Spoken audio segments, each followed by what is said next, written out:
Bueno, pues hola, soy Andrés Bracamonte y en este video voy a explicar el caso de México en 2025, aplicando el enfoque de Milton Friedman y el modelo macroeconómico basado en la capital de Garrison.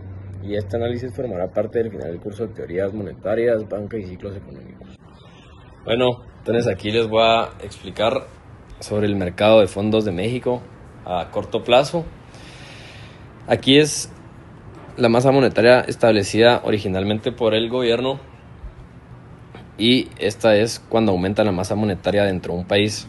Esto se ve reflejado en el mercado del dinero, ya que la demanda del dinero va a aumentar, como se ve aquí. Aumenta cada vez el mercado del dinero y la cantidad del dinero en México. Esto se ve reflejado en el mercado del interés, ya que el interés va a caer drásticamente y esto va a provocar inversión y gastos públicos dentro del país. Al ver que el interés va cayendo, esto es cuando la gente empieza a gastar dentro del país y eso provoca un aumento en el PIB, como lo hemos reflejado en esta gráfica. Es por eso que algún gobierno subir su masa monetaria dentro de un país, se ve reflejado en todos los mercados hasta que podemos ver que en el PIB de un país va a subir gracias a eso. Esto, como les dije anteriormente, solo es a corto plazo lo que está pasando en México, pero a largo plazo esto es lo que le pasa a México. México está establecido de un 2 al 3%, que es lo que pudimos observar aquí sobre todas las gráficas pasadas. Pero México, lo que le pasa es que en lugar de tenerla a un 2-3%, ellos lo tienen a un 8 y al 10%. Esto es lo que podemos ver todo hasta aquí, que se vuelve una demanda inelástica, por lo que México va a tener mucha inflación. Bueno, luego de las gráficas que le di utilizando el método de Friedman, pudimos observar que la política monetaria de México en 2025 sí fue expansiva, ya que como pudimos ver era del 2 y al 3% lo que se debía supuestamente de hacerlo, pero en México en 2025 fue del 8 al 10%, por lo que podemos observar que fue casi el doble, más que el doble la verdad, por lo que es totalmente expansiva y podemos ver que el PIB casi ni creció. Lo que sí pudimos observar que creció fue la base monetaria y el agregado M1. Es por eso que se causó muchísima inflación esta vez en México, gracias a que doblaron casi que el porcentaje anual. Bueno, ahora refiriéndonos sobre analizar la preferencia temporal del país y su relación con la tasa de interés y el consumo presente contra el futuro, decidí usar mismos gráficas para explicarles lo que está pasando. En el caso de México, en 2025, el Banco de México redujo la tasa de interés y por esto esta baja de tasas no reflejó una disminución genuina en la preferencia temporal de los agentes, sino una distorsión inducida por la expansión monetaria. Se los voy a explicar más fácilmente. Aquí México artificialmente bajó las tasas de interés, por lo que también artificialmente subió el PIB del país, o sea, el consumo del país. Entonces todas estas preferencias temporales y el consumo fueron artificialmente puestas por el gobierno de México.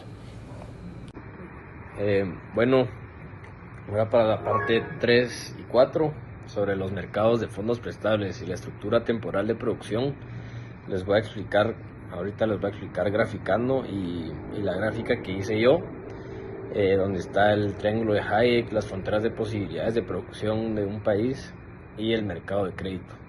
Entonces ahora mismo les explicaré todo eso. Bueno, entonces les voy a empezar explicando este tema con el triángulo de Hayek, que es este. Aquí tenemos el interés, aquí en el eje X el tiempo y en el eje Y el consumo. Luego nos vamos a pasar para acá, que es la frontera de posibilidades de producción. Toda esta es las distintas fronteras de probabilidades que hay entre el consumo, de posibilidades que hay entre el consumo y la inversión. Y esa en el punto real la va a decir el triángulo de Hayek, que está acá. Entonces este será el punto de la posibilidad real. Esta lo vamos a bajar acá hacia el mercado de crédito, en donde vamos a implementar una oferta y una demanda, y eso nos va a dar el nuevo equilibrio del interés real. Entonces, el gobierno mexicano en 2025 decidió aumentar la oferta artificialmente, por lo que nos dio un nuevo punto de equilibrio aquí, que sería el nuevo punto de equilibrio del interés. Bueno, como les estaba contando, aquí se creará artificialmente, el interés va a bajar gracias a la oferta artificial que puso el gobierno. Aquí esto sería un cambio en la base monetaria, y al subir este para acá y este para acá, la única posibilidad de que eso sea posible, entre comillas, es haciendo una nueva oferta entre estos, un nuevo frontera de posibilidad entre esos y esos. ¿Y por qué esa frontera es imposible? Ya que al ser aquí y esto tendría que ser así el nuevo triángulo. ¿Y por qué es imposible? Ya que al esta nueva frontera de posibilidad estallar y que ya no aguante más, tendrán que poner una nueva aquí. Eso sería recesión. ¿Y por qué sería recesión? Porque es hasta más pequeña y baja que la original. Entonces eso es lo que es el problema ahora entre el gobierno y el problema en México de 2025. Bueno, y con esta nueva recesión que les enseñé justamente aquí, al bajarla con el punto original para acá, se creará una nueva oferta y una nueva demanda, que en ambas es mucho más baja y en ambas cae, por lo que ese es el nuevo punto de equilibrio y está peor, como dije anteriormente, a la original. La número 6 también voy a usar de ejemplo todo lo que he hecho, pero agregué nuevas cosas que sobre los mercados laborales y los salarios reales, y de identificar al menos 2 mercados laborales, etapas tempranas y tardías, y describe cómo varían los salarios reales y el empleo en cada uno. Así que, bueno, luego de todo esto se va a tener que hacer un nuevo mercado laboral, que es el que tenemos acá, que es con la que la gente está feliz, ya que hay producción y este es el salario real, que en algún punto va a empezar a subir, así como lo tenemos aquí en estos dos que grafiqué, que uno es el mercado laboral y el otro el mercado consumo, y pues en ambas suben los salarios, como podemos ver acá, aquí y aquí, es lo que pasa en ambas. Hay nuevos empleos, lo que podemos ver acá, que hay nuevos empleos y nuevos empleados, y que antes no contrataba a la gente, por lo que ahora la gente está pidiendo estos nuevos mercados laborales, y hay mayor consumo y mayor inversión. Pero no es como los keynesianos, que se puede hacer ambas al mismo tiempo, sino que gracias como a este triángulo que decimos que es imposible, el nuevo que dibujamos acá, que es imposible, y hay que, para este nuevo sistema, para que sea posible y deje de ser imposible, hay que hacerlo en 2 partes. Primero hay que ahorrar y luego hay que hacer un triángulo real, como es el que teníamos acá. Entonces, para que funcione todo esto nuevo, es que tenemos que emplear todos estos nuevos mercados laborales, y así todo esto que habíamos explicado acá, que era imposible, puede llegar a ser posible.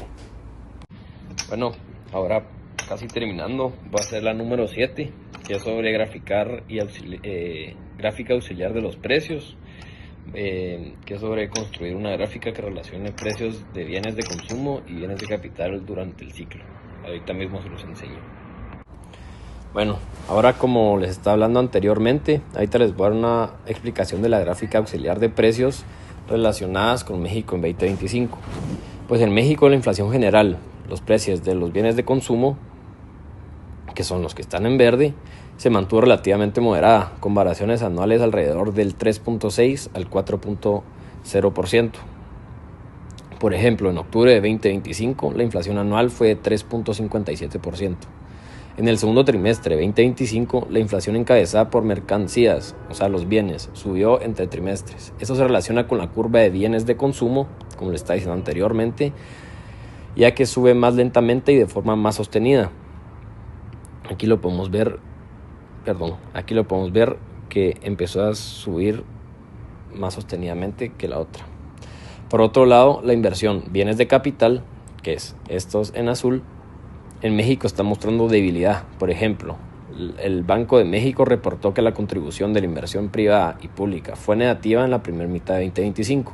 Esto podría corresponder al tramo la curva en la gráfica, donde los bienes de capital suben primero y luego cuando lo normalizan ocurre, la inversión se estanca o retrocede.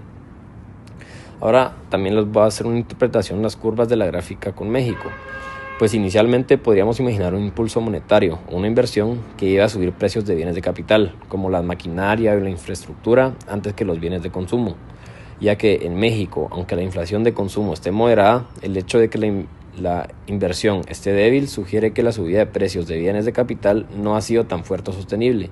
Esto coincide con la parte de la curva de bienes de capital, que podría alcanzar un pico y empezar a bajar antes del consumo. Luego, al normalizarse la política monetaria o al moderarse el estímulo, los bienes de capital pierden dinamismo, mientras los bienes de consumo continúan ajustándose, como en México, con el crecimiento económico débil, la expectativa del 1% en 2025 y presiones de inflación moderadas, el escenario encaja. Bienes de capital estancados, consumo con precios que aún suben pero moderadamente. Por lo que para mi gráfica, que es la que les estoy enseñando acá, en el contexto mexicano podrían marcar que el pico de los bienes de capital quizá ya esté acercando o se ha alcanzado, mientras que los bienes de consumo aún suben, pero a un ritmo más moderado y sostenido. La inflación está bajando y la política monetaria empieza a relajarse. Entonces, como les quería explicar, aquí la línea